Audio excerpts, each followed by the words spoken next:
Good morning all of you. BSc second year में physical chemistry की unit 5 electrochemistry second चल रही थी। उसमें हमने कल क्लास में पढ़े थे सेल। सेल में हमने टू टाइप्स पढ़े थे, एक तो इलेक्ट्रोलाइटिक सेल और इलेक्ट्रोकेमिकल सेल। इलेक्ट्रोकेमिकल सेल में पढ़े थे गैल्वेनिक सेल, उनका अदर नेम में था। उनमें इलेक्ट्रोकेमिकल सेल के अदर नेम में था आपके था गैल्वेनिक सेल, क्योंकि उनकी खोज है वो लुइजी गैल्वेनी के द्वारा भी की गई थी। और दूसरे थे एलेसेंड्रो वोल्टा ने खोज की। तो जो इलेक्ट्रोकेमिकल सेल के जो दो अदर नेम थे उसमें था एक तो गैल्वेनिक सेल और एक था आपके वोल्टिक सेल। ठीक है, और गैल्वेनिक सेल के हमने डिटेल में पढ़ा था जिंक और कॉपर इलेक्ट्रोड की हेल्प से। उसके बाद में हम आज क्लास में पढ़ेंगे रिवर्सिबल एंड इरिवर्सिबल सेल। जैसे रिवर्सिबल और इरिवर्सिबल इलेक्ट्रोड होते हैं, उसी प्रकार से रिवर्सिबल और इरिवर्सिबल है वो सेल भी होते हैं। अब इसको तो हिंदी में बोलते हैं रिवर्सिबल सेल को हिंदी में बोलेंगे हम उत्क्रमणीय सेल, और इरिवर्सिबल को बोलते हैं हम अनुत्क्रमणीय सेल। उत्क्रमणीय सेल और अनुत्क्रमणीय सेल। अब इनको उत्क्रमणीय और अनुत्क्रमणीय क्यों कहते हैं ये यहाँ पे देखना है। तो उत्क्रमणीय पहले हम पढ़ते हैं इसमें से उत्क्रमणीय को, सेकंड हम पढ़ेंगे अनुत्क्रमणीय सेल।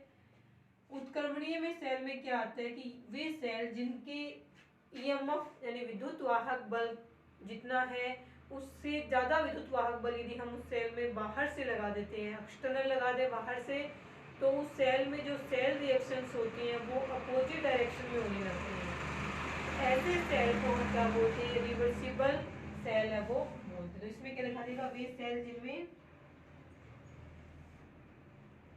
तो ये इलेक्ट्रोकेमिकल सेल ना उनके टाइप से दोनों रिवर्सिबल और इरिवर्सिबल सेल। तो उत्क्रमणीय में क्या आता है कि यदि हम किसी सेल का विद्युत वाहक बल है यानी उसका ईएमएफ है इलेक्ट्रोमोटिव फोर्स है, उससे यदि ज्यादा है, उससे ज्यादा इलेक्ट्रोमोटिव फोर्स यदि हम एक्सटर्नल बाहर से लगा दें, या फिर यहाँ पे हम लिखते हैं ईएक्स ईएमएफ, ये तो खुद का सेल का ईएमएफ है, और यदि ये हम बाहर से लगा रहे हैं वो ईएमएफ है। यदि हम बाहर से लगाएं ईएमएफ जिसको हम बोलेंगे बाह्य विद्युत वाहक बल, उसकी वैल्यू सेल के विद्युत वाहक बल से ज्यादा हो, तो जो सेल में जो इलेक्ट्रिक करंट होती है विद्युत धारा वो, और सेल में जो सेल रिएक्शंस होती हैं वो दोनों ही अपोजिट डायरेक्शन में होने लगती हैं। अपोजिट डायरेक्शन में होने लगे तो वो सेल क्या कहलाता है, उत्क्रमणीय सेल कहलाता है। तो एक बार फिर से सुनिए इसकी डेफिनेशन कि वह सेल जिसके विद्युत वाहक बल से अधिक विद्युत वाहक बल को यदि हम बाहर से उस सेल पे लगा दें, तो उस सेल में विद्युत धारा और उस सेल की जो सेल रिएक्शंस है वो विपरीत हो जाती है, यानी विद्युत धारा विपरीत दिशा में फ्लो होने लगती है, प्रवाहित होने लगती है, और सेल अभिक्रिया विपरीत हो जाती है। तो ऐसा जो सेल होगा वो रिवर्सिबल या उत्क्रमणीय सेल कहलाता है, यानी जिसको हम दोनों दिशाओं में चला सकते हैं वो सेल क्या हो जाएगा, उत्क्रमणीय सेल। अब हम इसको समझते हैं एक एग्जांपल की हेल्प से। डेफिनेशन तो आगे ना समझ में, बाह्य विद्युत वाहक बल सेल के विद्युत वाहक बल से ज्यादा होना चाहिए, और इससे अप्लाई करते ही सेल रिएक्शंस और सेल में विद्युत धारा दोनों की जिस डायरेक्शन है वो विपरीत हो जाती है, तो ऐसे सेल है वो रिवर्सिबल सेल कहलाएंगे। और बाह्य विद्युत वाहक बल को हटाते ही सेल रिएक्शंस हैं और विद्युत धारा वो पहले की तरह फ्लो होने लगती है। एग्जांपल्स में हम समझते हैं ये वाला, जिंक पे क्या हो रहा है, ऑक्सीडेशन हो रहा है, तो जिंक इसमें ये काम करने लगा। कॉपर ने क्या किया, जिंक इलेक्ट्रोड से आए हुए दो इलेक्ट्रॉनों को ले लिया और कॉपर मेटल में डिपॉजिट हो गया, इस प्रकार से आ गया। अब इसमें ये तो थी इलेक्ट्रोड रिएक्शन, जो कि ये वाली रिएक्शन हो रही थी एनोड पे, और ये वाली रिएक्शन है वो वहां पे हो रही थी कैथोड पे। लेकिन होता क्या है, अब जो सेल का विद्युत बल है, टोटल सेल रिएक्शन क्या हो जाएगी, जिंक सॉलिड स्टेट में प्लस में Cu+2, aqueous स्टेट में यहाँ पे आएगा Zn +2 आएगा, क्योंकि जिंक का जिंक+2 में क्या हो रहा है, ऑक्सीडेशन हो रहा है, और यहाँ पे आएगा कॉपर सॉलिड स्टेट में, ये होगी इसकी सेल रिएक्शन। ऐसा हो रहा था, तो जिंक से इलेक्ट्रॉन जा रहे थे कॉपर की तरफ, जिंक से इलेक्ट्रॉन कॉपर की तरफ जा रहे हैं, तो हम बोलेंगे कि विद्युत धारा जो थी, मतलब कि इलेक्ट्रॉन्स जो थे ना वो तो जा रहे थे जिंक से कॉपर की तरफ, और विद्युत धारा प्रवाहित हो रही थी कॉपर से जिंक की तरफ, क्योंकि विद्युत धारा और ये जो इलेक्ट्रॉन्स होते हैं वो एक दूसरे के अपोजिट डायरेक्शन में फ्लो करते हैं, प्रवाहित हो रहे हैं। तो इससे देख के लग रहा है ना कि जिंक से इलेक्ट्रॉन निकले कॉपर की तरफ आ गए, कॉपर इलेक्ट्रॉन जब जिंक से कॉपर की तरफ जा रहे हैं तो विद्युत धारा इससे अपोजिट डायरेक्शन में होगी, तो जो इलेक्ट्रिक करंट या विद्युत धारा है वो कॉपर से जिंक की तरफ प्रवाहित होती है। ये था इसके अंदर, ये था कब, जब सेल का खुद का क्या लग रहा था, ईएमएफ लग रहा है। इस कंडीशन में सेल का खुद का ही क्या लग रहा है, ईएमएफ लग रहा है। बाद में क्या हुआ वो देखो, देखिए इसको साफ कर दो। बाद में हुआ ये कि उस सेल के ऊपर बाहर से विद्युत वाहक बल लगा दिया हमने। ये जो सेल जिसमें ये इस प्रकार से रिएक्शंस वगैरह हो रही थी, उस सेल के ऊपर हमने बाहर से क्या लगाया, विद्युत वाहक बल लगा दिया, एक्सटर्नल ईएमएफ। और जो विद्युत वाहक बल इस सेल के ऊपर लगाया हमने, जो एक्सटर्नल ईएमएफ था अपना, जो हमने इसके ऊपर लगाया है, उसकी वैल्यू क्या थी, सेल का जो ईएमएफ है उससे क्या थी, ज्यादा थी। ज्यादा थी तो क्या हुआ कि सेल में जो रिएक्शन है वो अपोजिट हो गई। यानी इस बार क्या हुआ कि कॉपर ने क्या किया, इलेक्ट्रॉन बाहर निकाला, तो ये Cu+2 प्लस में 2 इलेक्ट्रॉन नेगेटिव, इसने जो 2 इलेक्ट्रॉन त्यागे हैं, डोनेट किए हैं, उसको क्या हुआ, Zn+2 आयन ने ग्रहण कर लिए aqueous फॉर्म में। यहाँ पे ये भी aqueous फॉर्म में दोनों इलेक्ट्रॉन इसने लिए। तो कॉपर का तो यहाँ हो रहा है ऑक्सीडेशन, और जिंक का क्या हो गया, रिडक्शन। वैसे ऐसा होता नहीं है, इसी कंडीशन में होगा यदि हम बाहर से ईएमएफ लगाएं। नेचुरल ऐसा नहीं, तो नेचुरल तो यही रहेगा यहाँ पे, क्योंकि इलेक्ट्रोकेमिकल स्टेज में जो कॉपर है वो जिंक से नीचे है, और इलेक्ट्रोकेमिकल स्टेज में हमेशा ऊपर वो जो मेटल होती है वो इलेक्ट्रॉन डोनेट करती है, नीचे वाली मेटल इलेक्ट्रॉन एक्सेप्ट करती है, जैसा कि इसमें हो रहा है। लेकिन इसे अपोजिट करवा दिया हमने, तो यहाँ पे जिंक सॉलिड स्टेट में आ गई। पूरी सेल रिएक्शन लिखें तो ये हो जाएगी यहाँ पे कॉपर सॉलिड स्टेट में प्लस में Zn+2 aqueous फॉर्म में है, और इससे बन जाएगा यहाँ पे Cu+2 aqueous में आयन बन गए, प्लस में यहाँ पे बन गया Zn सॉलिड स्टेट में। ये बन गया। इस बार देखो सेल रिएक्शन अपोजिट है, यहाँ तो जिंक का ऑक्सीडेशन हो रहा है, और यहाँ पे ऑक्सीडेशन, इसको हम एनोड माने और इसको हम क्या माने, कैथोड माने। डिफरेंट हो गए ना, एनोड ये कार्य कर रहा है, यहाँ पे एनोड के रूप में जिंक है, यहाँ एनोड के रूप में कॉपर है, यहाँ कैथोड के रूप में कॉपर है, तो यहाँ कैथोड के रूप में क्या आ गया, जिंक आ गया। ये सेल रिएक्शन भी अपोजिट होगी। इस पूरी रिएक्शन को अपोजिट होगी ना। अब देखो इसमें इलेक्ट्रॉन्स कहाँ से कहाँ जा रहे हैं, तो इलेक्ट्रॉन्स का फ्लो होता है, इलेक्ट्रॉन कॉपर से जा रहे हैं जिंक की तरफ, और इलेक्ट्रिक करंट या विद्युत धारा है वो अपोजिट डायरेक्शन में आएगी, जिंक से कॉपर की तरफ आएगी। तो ये तो यहाँ देखो, एक यहाँ देखो, इसमें इलेक्ट्रॉन्स का फ्लो है वो इसके क्या हो गया, विद्युत धारा के इक्वल है, और इसकी विद्युत धारा का फ्लो वो इसके इलेक्ट्रॉनों के क्या है, इक्वल है। तो देखिए यहाँ से इलेक्ट्रॉनों का फ्लो और विद्युत धारा दोनों का प्रवाह है अपोजिट डायरेक्शन में हो गया, और ये सेल रिएक्शन वो भी क्या होगी, अपोजिट होगी। पूरी सेल रिएक्शन को हम इस प्रकार से लिख सकते हैं, दोनों को मिला के लिखें तो क्या लिखा जाएगा, Zn सॉलिड प्लस में Cu+2 है वो aqueous फॉर्म में। इससे जो रिएक्शन बनेगी उसको ऐसा एरो लगाएंगे बीच में, इसका मतलब है इससे ये भी बन सकता है और इस वाले से वापिस ये भी बन सकता है। ये बनेगा जब सेल का ईएमएफ है, और बाहर से जब हमने एक्सटर्नल ईएमएफ लगाया जो कि सेल के ईएमएफ से ज्यादा है, तो ये रिएक्शन यहाँ से स्टार्ट हुई और इसमें चेंज हुई। तो यहाँ पे हम लिखेंगे Zn+2 aqueous फॉर्म में प्लस में Cu सॉलिड स्टेट में, ये बनेगा। ये बनेगी इस सेल की सेल रिएक्शन। रिवर्सिबल सेल है इसलिए बीच में ये लगा है कि ये इनसे ये भी बन सकता है और इनसे वापस ये भी बन सकता है। आगे समझ में। तो सेल के ऊपर ईएमएफ लगाया हमने बाहर से, वो ईएमएफ बाहर से लगाया वो सेल के ईएमएफ से थोड़ा ज्यादा है, तो सेल रिएक्शंस और जो विद्युत धारा का प्रवाह होता है वो विपरीत दिशा में होने लगता है। तो ऐसे सेल ही क्या थे, उत्क्रमणीय सेल कहलाते हैं। अब इसमें एक थर्ड कंडीशन और बनती है। थर्ड कंडीशन ये बनती है इसके अंदर, मतलब ये ज्यादा है तो ये रिएक्शन होगी, ये ज्यादा है तो ये रिएक्शन होगी। अब थर्ड कंडीशन ये बनती है कि मान लीजिए सेल का जो ईएमएफ होता है और बाहर से जो हमने ईएमएफ लगाया है जिसको हम बाह्य विद्युत वाहक बल या एक्सटर्नल ईएमएफ बोल रहे, दोनों की वैल्यू ऑलमोस्ट इक्वल है, तो क्या होगा, ये सेल वर्क ही नहीं करेगा, यही बंद हो जाएगा।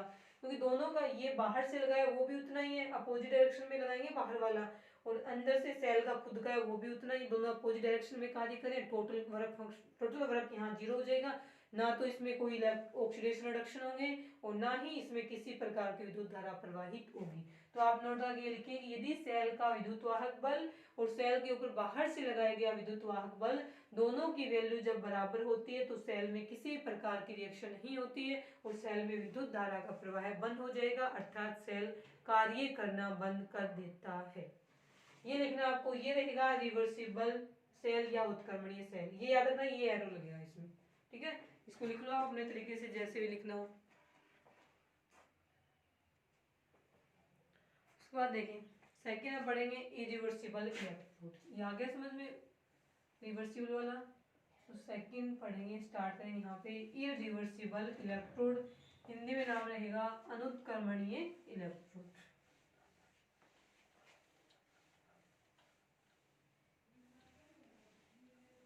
देखिए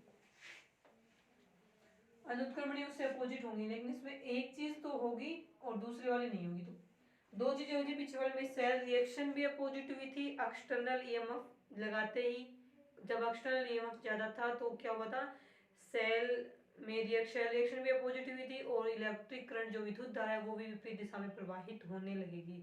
इसमें एक काम तो होगा, बाहर से ईएमएफ लगाएंगे और वो ईएमएफ सेल के ईएमएफ से ज्यादा होगा, तो क्या होगा कि सेल में जो विद्युत धारा होती है इलेक्ट्रिक करंट वो तो विपरीत दिशा में प्रवाहित होने लगती है, लेकिन सेल रिएक्शन अपोजिट नहीं होती है। ऐसे सेल क्या कहलाते हैं, इरिवर्सिबल या अनुत्क्रमणीय सेल कहलाते हैं। तो इसकी डेफिनेशन में आए तो क्या आएगा कि वे सेल जिनके ईएमएफ से, जिनके विद्युत वाहक बल से ज्यादा एक्सटर्नल ईएमएफ लगाया जाए, एक्सटर्नल ईएमएफ लगाया जाए तो उनमें इलेक्ट्रिक करंट यानी इसको बोले विद्युत धारा से, तो उनमें विद्युत धारा विपरीत दिशा में प्रवाहित होने लगती है, लेकिन सेल रिएक्शन यानी सेल अभिक्रियाएं विपरीत नहीं होती हैं। इरिवर्सिबल सेल यानी अनुत्क्रमणीय सेल कहलाते हैं। तो वे सेल जिनके ऊपर यदि हम उनके खुद के ईएमएफ से ज्यादा एक्सटर्नल ईएमएफ लगाएं तो उनमें विद्युत धारा तो विपरीत दिशा में प्रवाहित होने लगेगी, लेकिन उनकी सेल रिएक्शन वो विपरीत नहीं होती हैं। इस कारण से ये सेल क्या कहलाते हैं, अनुत्क्रमणीय सेल कहलाते हैं। सेल रिएक्शन एक ही डायरेक्शन में होती है। जैसे एग्जाम्पल करते हैं हम, इस बार क्या किया हमने, पीछे वाले में तो हमने क्या किया था, जिंक के इलेक्ट्रोड को जिंक सल्फेट के सॉल्यूशन में रखा और कॉपर के इलेक्ट्रोड को कॉपर सल्फेट के सॉल्यूशन में रखा। इसमें ऐसा नहीं करना। इसमें एग्जांपल है ना, इलेक्ट्रोड वही है, एक तो जिंक का इलेक्ट्रोड है और एक है कॉपर का इलेक्ट्रोड। दोनों को सेम इलेक्ट्रोलाइटिक सॉल्यूशन था H2SO4 का, इसमें रख दिया इस बार। तो क्या हुआ, मोस्टली अपने को पता है कि जिंक है वो इलेक्ट्रोकेमिकल सीरीज में कॉपर से ऊपर आता है, बीच में आता है H2। तो ऊपर वाले मेटल्स है वो इलेक्ट्रॉन डोनेट करेगी, नीचे वाले मेटल है वो इलेक्ट्रॉन एक्सेप्ट करेगी। तो इसमें जिंक ऊपर है तो रिएक्शन, जब सेल का खुद का ईएमएफ लग रहा था, सेल का खुद का ईएमएफ लगा तो क्या हुआ कि जिंक ने क्या किया, इसके जो H+ आयन थे 2H पॉजिटिव आयन, उनके साथ रिएक्शन की और खुद Zn+2 आयनों में चेंज हो गए और यहाँ पे क्या बन गया, H2 गैस है वो बाहर मुक्त हो गई। इसमें ऐसी रिएक्शन हो रही थी, सेल रिएक्शन हो रही थी ऐसी। कब, जब इसमें सेल का खुद का ईएमएफ लग रहा था। फिर इसमें होता क्या, जिंक से इलेक्ट्रॉन गए, ये बोला जिंक से तो इलेक्ट्रॉन जाते हैं, इलेक्ट्रॉन का फ्लो इस प्रकार से होगा कि जिंक से इलेक्ट्रॉन गए और इलेक्ट्रॉन गए किसकी तरफ, जिंक से कॉपर। अब ये जो H2 आयंस है ना वो जाएंगे कॉपर के पास, वहां 2H पॉजिटिव बनाएंगे, इलेक्ट्रॉन जो यहाँ से एक्सेप्ट करके लेके गए थे वो फ्री करेंगे और उन इलेक्ट्रॉनों को वो कॉपर Cu+2 आयनों को देंगे। मतलब कि जा रहे तो इलेक्ट्रॉन जिंक से कॉपर की तरफ ही है, लेकिन किसके थ्रू जा रहे हैं, H2 के थ्रू जा रहे हैं। ये H पॉजिटिव आयन यहाँ से इलेक्ट्रॉन ले जा रहे हैं और कॉपर को ले जाके दे रहे हैं। तो इलेक्ट्रॉन तो किसकी तरफ जा रहे हैं, हम बोलेंगे जिंक से कॉपर की तरफ जा रहे हैं, और विद्युत धारा होती है वो जा रही है कॉपर से जिंक की तरफ। ऐसा हो रहा था। उसके बाद हुआ क्या कि हमने यदि बाहर से जो एक्सटर्नल था, एक्सटर्नल ईएमएफ जो हमने सेल के ऊपर लगाया, उसकी वैल्यू यदि क्या हो, कम हो सेल के ईएमएफ से, तो सेल के ऊपर कोई फर्क नहीं पड़ेगा, सेल एज इट इज ऐसे के ऐसे कार्य करेगा। फर्स्ट केस बन गया। सेकंड केस ये बन गया कि मान लीजिए सेल का जो ईएमएफ है, एक्सटर्नल ईएमएफ एक नंबर, सेल का जो एक्सटर्नल ईएमएफ जो हम सेल के ऊपर बाहर से लगा रहे हैं, जो कि सेल ईएमएफ के अपोजिट डायरेक्शन में होता है, वो दोनों आपस में एक दूसरे के ऑलमोस्ट क्या हो, इक्वल हो, तो सेल में किसी भी प्रकार की रिएक्शन नहीं होती है, सेल में इलेक्ट्रॉन का फ्लो नहीं होता, विद्युत धारा प्रवाहित नहीं होती, अर्थात सेल कार्य करना बंद कर देता है। थर्ड केस ये बनता है यदि सेल पे लगाया हुआ जो एक्सटर्नल ईएमएफ है, जो हम बाहर से लगा रहे हैं, उसकी वैल्यू यदि सेल के ईएमएफ से ज्यादा है तो क्या होगा, होगा क्या कि इस बार कॉपर है वो क्या करने लगेगा, कॉपर के ऊपर ऑक्सीडेशन होगा और जिंक पे क्या हो जाएगा, रिडक्शन हो जाएगा। तो उसमें हुआ ये कि इस बार जो एक्सटर्नल ईएमएफ लगाया, तो एक्सटर्नल ईएमएफ लगाते ही क्या हुआ कि कॉपर था उसने रिएक्शन किसके साथ कर ली, सॉरी aqueous फॉर्म में इसने रिएक्शन कर ली। रिएक्शन तो ये भी किसके साथ में करेगा, 2H पॉजिटिव आयनों के साथ में ही करेगा। रिएक्शन करके ये क्या बनाएगा, Cu plus 2 ion aqueous form में, प्लस में H2 गैस फ्री में। ये H2 गैस आएगी हाइड्रोजन के पास, सॉरी H2 गैस है वो जाएगी जिंक के पास, अब खुद में से इलेक्ट्रॉन रिमूव करेगी, H2 खुद 2H पॉजिटिव आयंस बनाएगी और जिंक इलेक्ट्रॉन लेकर के, सॉरी जिंक के जो जड़न प्लस 2 आयंस है वो लेंगे इलेक्ट्रॉन्स और जड़न जिंक के फॉर्म में रिड्यूस है वो हो जाते हैं।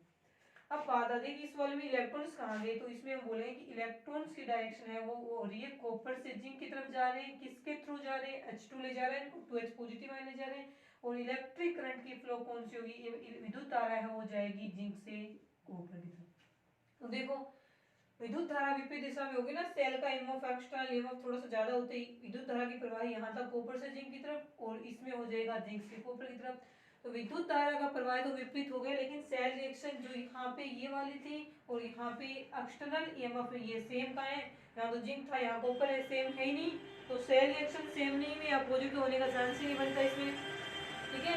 तो ये सेल क्या कहलाएंगे, इरिवर्सिबल सेल कहलाते हैं। तो वे सेल जिनके ईएमएफ से ज्यादा एक्सटर्नल ईएमएफ लगाया जाए तो उनमें विद्युत धारा विपरीत दिशा में प्रवाहित होने लगती है, जैसा कि यहाँ हो रहा है, ये वाला जैसा यहाँ हो रहा है, विद्युत धारा विपरीत दिशा में प्रवाहित होने लगती है, लेकिन सेल रिएक्शन विपरीत नहीं होती है, वो अनुत्क्रमणीय सेल कहलाते हैं। देखो सेल ईएमएफ पे ये थी रिएक्शन और एक्सटर्नल ईएमएफ पे ये थी रिएक्शन, सेम नहीं है, यहाँ जिंक है यहाँ कॉपर है यहाँ Zn प्लस 2 है Cu प्लस 2 है, सेल रिएक्शन सेम नहीं है, ना अपोजिट हुई, कुछ नहीं हुआ, तो ऐसे सेल है वो अनुत्क्रमणीय सेल कहलाएंगे। आगे समझ में, याद रखना एक्सटर्नल सेल ईएमएफ की एक से कम होगा तो उसमें कोई चेंज नहीं होता, सेल रिएक्शन जैसे चल रही थी वैसे की वैसे चलेंगी, इसके अकॉर्डिंग सेम हो जाएंगे तो सेल कार्य करना बंद कर देगा, किसी प्रकार की रिएक्शन नहीं होगी, विद्युत धारा प्रवाहित नहीं होगी। यदि एक्सटर्नल ईएमएफ ज्यादा हो जाता है सेल के ईएमएफ से तो उत्क्रमणीय सेल में तो सेल रिएक्शन और विद्युत धारा दोनों विपरीत दिशा में होने लगते हैं, जबकि अनुत्क्रमणीय सेल में केवल विद्युत धारा की दिशा विपरीत होती है,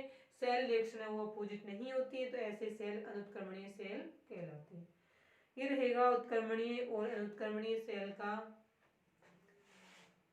डायग्राम, सॉरी उत्क्रमणीय और अनुत्क्रमणीय सेल इस प्रकार से रहेंगे। उसके बाद में पढ़ेंगे सेल को हम सेल डायग्राम किस प्रकार से रिप्रेजेंट करते हैं, छोटा सा टॉपिक है सेल डायग्राम का, पहले भी आया हुआ है ये। उसके बाद देखें सेल को किस प्रकार से रिप्रेजेंट करेंगे।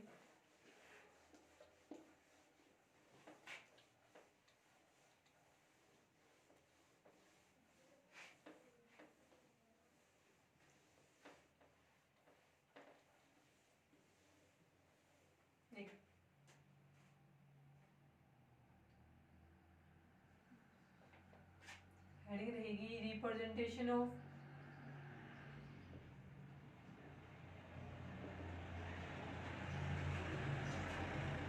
इलेक्ट्रोकेमिकल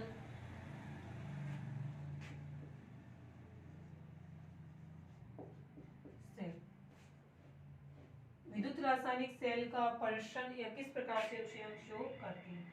कुछ प्रतीक होते हैं, कुछ इसके मेथड्स होते हैं, मैं 4-5 पॉइंट्स बताऊंगी आपको, उसी की हेल्प से आपको क्या करना है, इलेक्ट्रोकेमिकल सेल को रिप्रेजेंट करना है। फर्स्ट ये रहेगा कि इसमें जब हम लिखते हैं तो हम एनोड को लेफ्ट साइड में रखते हैं, एनोड लेफ्ट साइड में रहेगा और कैथोड है वो सबसे लास्ट में रहेगा राइट साइड में, एनोड इस साइड में, तो ये मानता है कि इलेक्ट्रोड्स है वो साइड में रहेंगे और जो बचा हुआ पार्ट्स है उनके बीच में लिखा जाएगा। अब इलेक्ट्रोड्स 2 टाइप्स के होते हैं, तो एनोड लेफ्ट साइड में और कैथोड है वो जाएगा, कैथोड को अपना लिखना है आपको यहाँ पे राइट साइड में। अब एनोड पे ऑक्सीडेशन होता है, कैथोड पे क्या होता है, रिडक्शन होता है। अब ये आता है कि अब इसके साथ में कुछ इलेक्ट्रोलाइटिक सॉल्यूशन होते हैं, तो इलेक्ट्रोड और उसका जो इलेक्ट्रोलाइटिक सॉल्यूशन होता है उसको हम एक ऐसा लाइन लगाते हैं, उस लाइन के द्वारा एक दूसरे को क्या कहते हैं, सेपरेट करते हैं। इलेक्ट्रोलाइटिक सॉल्यूशन, विद्युत अपघटे का जो विलयन होता है और इलेक्ट्रोड होता है एनोड का, और एनोड का विद्युत अपघटे का सॉल्यूशन है, दोनों बीच में इस लाइन लगाएंगे। फिर कैथोड और कैथोड के जो इलेक्ट्रोलाइटिक सॉल्यूशन होता है कैथोड का, उन दोनों के बीच में ऐसे एक खड़ी लाइन है वो लगाते हैं। अब मान लीजिए एनोड का इलेक्ट्रोलाइटिक सॉल्यूशन और कैथोड का इलेक्ट्रोलाइटिक सॉल्यूशन आपस में एक दूसरे कांटेक्ट में होते हैं दो प्रकार से। इससे पहले वाली क्लास में आया था कि दो इलेक्ट्रोडों की जब रिएक्शन से एक पात्र में हो रही हो तब तो दोनों इलेक्ट्रोडों के इलेक्ट्रोलाइटिक सॉल्यूशन एक संलग्न दीवार के द्वारा सेपरेट रहते हैं, और यदि आपकी रिएक्शन है वो दो अलग अलग पात्र में हो रही हो उस टाइम क्या होगा कि दोनों इलेक्ट्रोड्स हैं वो दोनों इलेक्ट्रोडों की इलेक्ट्रोलाइटिक सॉल्यूशन है वो आपस में साल्ट ब्रिज के द्वारा एक दूसरे के साथ में कांटेक्ट में रहेंगे। इसके बाद में देखें इलेक्ट्रोड और इलेक्ट्रोलाइटिक सॉल्यूशन को अलग करने के लिए लगाते हैं। तीसरा आता है कि साल्ट ब्रिज को शो करने के लिए, साल्ट ब्रिज दो जो लिक्विड सॉल्यूशन होते हैं इलेक्ट्रोलाइटिक सॉल्यूशन होते हैं अलग अलग इलेक्ट्रोड के, उनको सेपरेट करते हैं, तो उसको हम संलग्न दीवार से अलग करते हैं यदि रिएक्शन एक ही पात्र में हो रही हो। यदि रिएक्शन दो अलग अलग पात्र में होती है तो वहां पे हम साल्ट ब्रिज के द्वारा उन दोनों को यानी लवण सेतु के द्वारा पृथक करते हैं। तो लवण सेतु को दर्शाने के लिए इस प्रकार से ऐसी लाइन का यूज करते हैं। इसका मतलब जी यहाँ पे फर्स्ट इलेक्ट्रोलाइटिक सॉल्यूशन होता है और यहाँ पे दूसरा इलेक्ट्रोलाइटिक सॉल्यूशन है, यहाँ पे जो सॉल्यूशन है वो दूसरा इलेक्ट्रोलाइटिक है। इसका मतलब दोनों साल्ट ब्रिज या फिर संलग्न दीवार से क्या है, सेपरेट या अलग अलग किए हुए। ये शो कर दिया।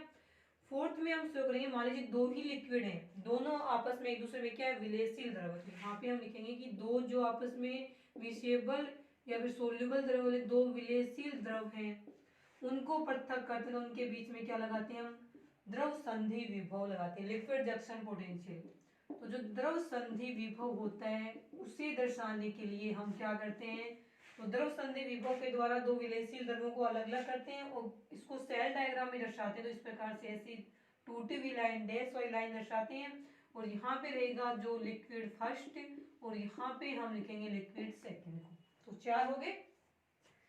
फिफ्थ में अपने को क्या करना है कि यदि अपने पास में ये हो इलेक्ट्रोलाइटिक सॉल्यूशन है तो इनकी एक्टिविटी होती है, किसी की कंसंट्रेशन होती है सांद्रता, किसी का प्रेशर होता है और किसी का हम टेम्परेचर लिखते हैं। तो ये सब भी हम जिसका भी टेम्परेचर प्रेशर कंसंट्रेशन एक्टिविटी लिखते हैं वो उसके आगे यहाँ ब्रैकेट में करके लिख देते हैं। तो ये भी हम लिख सकते हैं उस वाले ग्राफ के अंदर, डायग्राम के अंदर, ठीक है। और जो जरूरी नहीं होता है उसको हम सेल डायग्राम से हटा भी सकते हैं, जिससे हम छोटा डायग्राम है वो भी बना सकते हैं उस सेल का। ये हो गया। तो एनोड लेफ्ट में, कैथोड राइट में। जैसे ये सॉलिड स्टेट में इनकी जो फिजिकल स्टेट होती है, सिक्स में हम लिखेंगे फिजिकल स्टेट होती है, वो भी हम साथ में शो कर सकते हैं। फिजिकल स्टेट या भौतिक अवस्था जो सॉलिड स्टेट में, लिक्विड में, गैस में किस फॉर्म में, उसको भी हम यहाँ पे छोटे ब्रैकेट में लिखते हैं। तो एनोड लेफ्ट में, कैथोड राइट में, इलेक्ट्रोड और उसके इलेक्ट्रोलाइटिक सॉल्यूशन को एक खड़ी लाइन के द्वारा अलग करते हैं। दो इलेक्ट्रोलाइटिक सॉल्यूशन को के बीच जो संलग्न दीवार या लवण सेतु होता है उसको इस प्रकार से दर्शाते हैं। दो विलेयशील द्रवों को द्रव संधि विभव से अलग करते हैं, जिस द्रव संधि विभव को ऐसे टूटी हुई लाइन के द्वारा दर्शाया जाता है। और किसी भी जो यहाँ पे सेल डायग्राम में जितने भी जो परजेंट हैं सबस्टेंस हैं उनकी एक्टिविटी यानी उनकी सक्रियता, सांद्रता, ताप और दाब को भी दर्शा सकते हैं ब्रैकेट में उसके पास में। और इसकी जो फिजिकल स्टेट होती है उसको भी हम वहाँ पे शो कर सकते हैं कि वो फिजिकल स्टेट्स हो गए तो हम ब्रैकेट में इसकी लिखनी है नोड की फिजिकल स्टेट और ब्रैकेट में सॉलिड लिख देंगे। आगे समझ में। तो सेल डायग्राम बताना चाहिए अपने ऊपर, ये बताना चाहिए कि एनोड कौन सा और कैथोड इसमें से कौन सा। अब हम इसके करते हैं एग्जांपल्स। वैसे 4-5 बातें याद रखना, इसी से हो जाएंगे इसके जो कि सेल डायग्राम लिखना है एग्जाम में तो किस प्रकार से लिखना है उसको।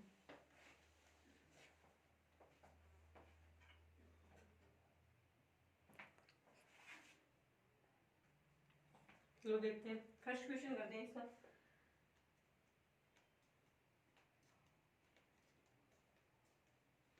और एक लाइन होती है कोमा भी लगाते हैं यहाँ पे, दो एक जैसे पदार्थ हो दोनों एक ही स्टेट में हो तो उनके बीच में से कोमा लगा के दोनों को हमें एक जैसे होना चाहिए, दोनों का केमिकल फॉर्मूला सेम होगा तो उसको हम कोमा लगा करके एक दूसरे से अलग करते हैं। फर्स्ट यहाँ पे है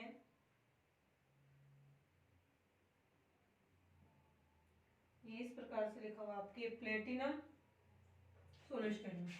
कंप्लीट सेल डायग्राम है, फर्स्ट एग्जांपल में लिखे कंप्लीट सेल डायग्राम, इसमें ही आया था इस प्रकार से प्लेटिनम। अब प्लेटिनम इनर्ट इलेक्ट्रोड के रूप में कार्य करता है हमेशा ही। दूसरा इलेक्ट्रोड था यहाँ पे जिंक का, तो यहाँ पे तो इसको ऐसे ही लिखा हुआ है, रिएक्शन तो मैंने यहाँ से स्टार्ट हो रहा है सेल डायग्राम। जिंक एनोड के फॉर्म में कार्य कर रहा है, इस कारण से इसको लेफ्ट में लिखा हुआ है। इसका इलेक्ट्रोलाइटिक सॉल्यूशन था जिंक सल्फेट का, जो कि एक्वस फॉर्म में था, तो इसको इलेक्ट्रोड और उसके इलेक्ट्रोलाइटिक सॉल्यूशन को एक खड़ी लाइन के द्वारा सेपरेट करेंगे। फिर दूसरा इलेक्ट्रोलाइटिक, अब होता है ये एनोड है ना, तो इसका कैथोड यहाँ लिखेंगे, जो कि सॉलिड स्टेट में आते हैं, ठीक है। अब इसका इलेक्ट्रोलाइटिक सॉल्यूशन इसके बाद में मत लिखना, हमने बोला था कैथोड सबसे लास्ट में लिखना है, तो एनोड सबसे पहले लिखना है, कैथोड सबसे लास्ट में। तो इसका इलेक्ट्रोलाइटिक सॉल्यूशन इससे पहले लिखा जाएगा। कॉपर सल्फेट था इसका इलेक्ट्रोलाइटिक सॉल्यूशन, जो कि एक्वस फॉर्म में। अब ये दोनों जो इलेक्ट्रोलाइटिक सॉल्यूशन है, दोनों ही लवण सेतु या सिलेंडर दीवार से सेपरेट करने के लिए हम इसको ये वाला शो करेंगे। अब इसकी एक्टिविटी मान लीजिए थी 0.35, इसकी ब्रैकेट में लिख दी। इसकी एक्टिविटी थी आपके A इज इक्वल टू 0.37, इसको हमने यहाँ पे लिख दिया। ऐसे लिखेंगे इसकी एक्टिविटी को, बोलते ना सबकी रीता किसी पता हो तो ऐसे लिख दो, नहीं पता हो तो कोई बात नहीं। ये सॉलिड स्टेट में है तो फिजिकल स्टेट इसके नीचे लिख दी, ये एक्वस में तो यही लिख दिया। अभी बोला इसको शॉर्ट में भी लिख सकते हैं हम, ये प्लेटिनम वाले हटा दें, ये एक्टिविटी लिखने की जरूरत नहीं है, नीड नहीं है, तो सिर्फ इसको हम इस प्रकार से लिख सकते हैं जिंक एनोड है, उसके बाद में यहाँ पे इसका इलेक्ट्रोलाइटिक सॉल्यूशन है एक्वस फॉर्म में, और ये लवण सेतु या फिर सलंधर दीवार से अलग अलग है, और यहाँ पे है कॉपर सल्फेट एक्वस फॉर्म में, और यहाँ पे है कॉपर जो कि कैथोड की फॉर्म में कार्य कर रहा है, ये वाला। तो ये तो हो गया इस सेल का एनोड, और ये हो गया इस सेल का कैथोड। और यहाँ प्लेटिनम, यहाँ लास्ट में प्लेटिनम भी लिखेंगे, सॉरी प्लेटिनम लिख देंगे। तो प्लेटिनम तो इनर्ट इलेक्ट्रोड की फॉर्म में रिएक्शन में कोई पार्टिसिपेट नहीं करता, केवल रिएक्शन होने के लिए साइट प्रोवाइड करवाता है, खुद ये किसी प्रकार के केमिकल चेंज में पार्टिसिपेट नहीं करता है। इस कारण से प्लेटिनम को हमेशा ही इनर्ट इलेक्ट्रोड या अक्रिय इलेक्ट्रोड की फॉर्म में यूज किया जाता है। ये वाला हो गया इसमें जिंक सल्फेट वाला। अब इसमें देखिए सेकंड एग्जांपल सेल डायग्राम वाला।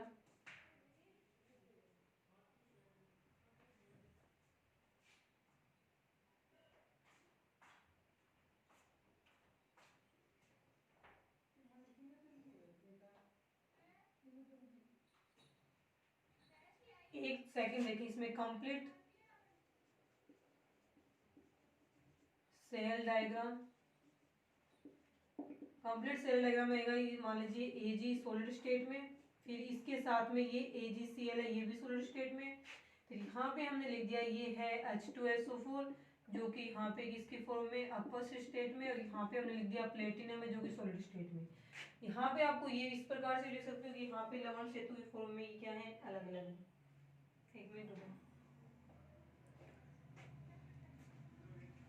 इस बार H2SO4 नहीं लेकर के FeCl3 ले लिया मान लीजिए, तो यहाँ पे हम लिखेंगे कि FeCl3 है अक्वस फॉर्म में। दूसरा भी क्या ले लिया, FeCl3 ले लिया, ये भी अक्वस फॉर्म में। सब क्या हुआ कि इन दोनों की एक्टिविटी अलग अलग है, एक्टिविटी ये है, और साथ में ये प्लेटिनम है जो कि सॉलिड स्टेट में। ये हो गया, ये है सेल डायग्राम। हमने बोला था कोमा लगा है, दो एक जैसे हो जिनकी सिर्फ एक्टिविटी अलग अलग हो, तो वहां पे कंसंट्रेशन अलग अलग हो, तो उसको हम कोमा से क्या करते हैं, अलग करते हैं। इसकी कंसंट्रेशन बोले मोलरिटी, सॉरी 2 है 0.002, और इसकी मोलरिटी है 0.002। ये वाला है सेल डायग्राम। तो ये क्या है, एनोड, और ये इस बार कैथोड की फॉर्म में, ये इसके साथ ये सॉलिड स्टेट में ही है, AgCl है यहाँ पे। तो इसके सेल डायग्राम को हम सिर्फ इस प्रकार से भी शो कर सकते हैं, ये मान लीजिए इसकी मोलरिटी नहीं लिखनी चाहिए, तो शॉर्ट में इसको हम लिख सकते हैं Ag सॉलिड स्टेट में, AgCl। अब ये मतलब साल्ट ब्रिज नहीं लगाया, क्योंकि ये क्या है, सॉलिड स्टेट में दो अक्वस होते हैं, दो इलेक्ट्रोलाइटिक सॉल्यूशन होते हैं, उनको सेपरेट करने के लिए हम क्या लगाते हैं, FeCl2, और अक्वस फॉर्म में कोमा में FeCl3 अक्वस फॉर्म में, और यहाँ पे प्लेटिनम है जो कि सॉलिड स्टेट में। इसको हम ये इसकी मोलरिटी और इसमें इसकी एक्टिविटी नहीं लिखी, इस प्रकार से इसको शो कर सकते हैं। ये रहेगा इसमें सेल डायग्राम का रिप्रेजेंटेशन। इसके बाद जो इसका नेक्स्ट पार्ट है उसमें अपने को पढ़ना है सेल ईएमएफ, किस प्रकार से उसको हम कैलकुलेट करते हैं सेल ईएमएफ को। सेल ईएमएफ है वो हम करेंगे नेक्स्ट क्लास में। आज के लिए इतना ही।